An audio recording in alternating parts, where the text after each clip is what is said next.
The baseball world just got flipped upside down because the Texas Rangers are reportedly looking to trade Corey Seager, and guess who's being linked as a potential landing spot? The Los Angeles Dodgers. Yeah, the same team Seager won a World Series with before leaving for that massive $325 million contract in Texas. This isn't some random speculation either. Multiple reports are connecting the Dodgers to a potential reunion with their former shortstop and two-time World Series MVP.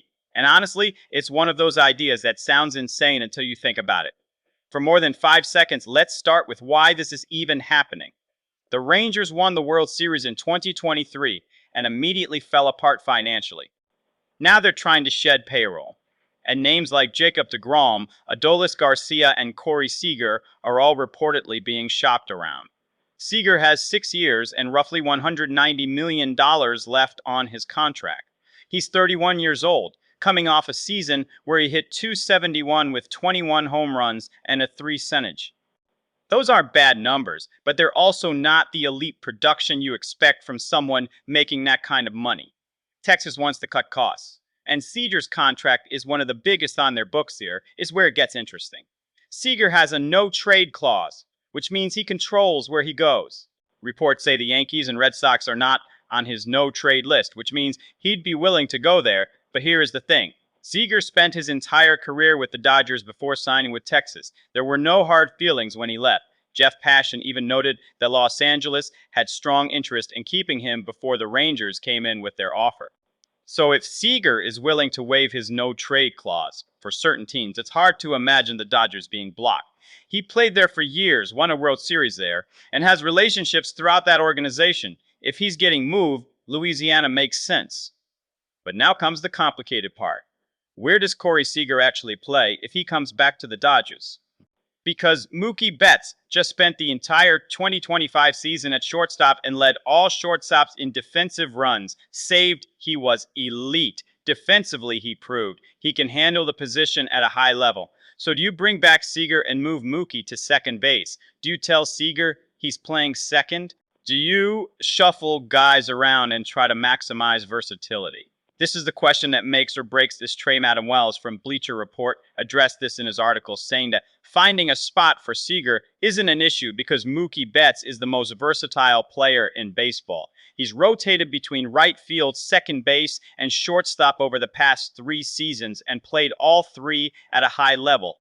So in theory, you bring Seager back, put him at shortstop where he's comfortable, and move Mookie to second base. That solves the defensive alignment, and you just added a proven bat to the lineup without sacrificing Kookie's defensive value. But here is the counter argument. Mookie just proved he can play elite defense at shortstop. He's younger than Seager. He's more versatile, and he's all.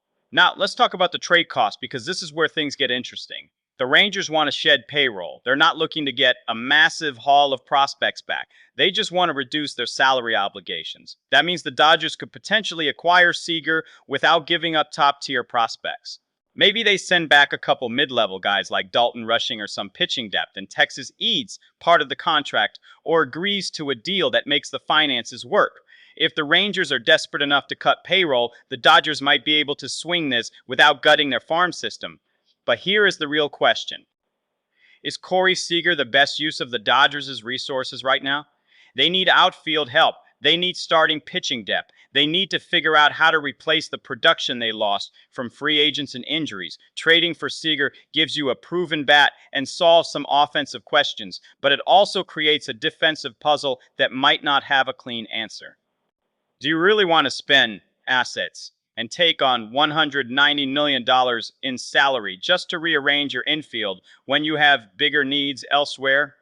The Bleacher Report article ranked the Dodgers 3rd out of 3 potential landing spots behind the Blue Jays and Mets. The Mets connection is interesting because they already have Francisco Lindor at shortstop, which means Seager would have to move to second base there too. The Blue Jays make sense because they need offensive upgrades and have the financial flexibility to take on Seager's contract. But the Dodgers have the history, the relationships, and the organizational infrastructure to make Seager feel comfortable coming back.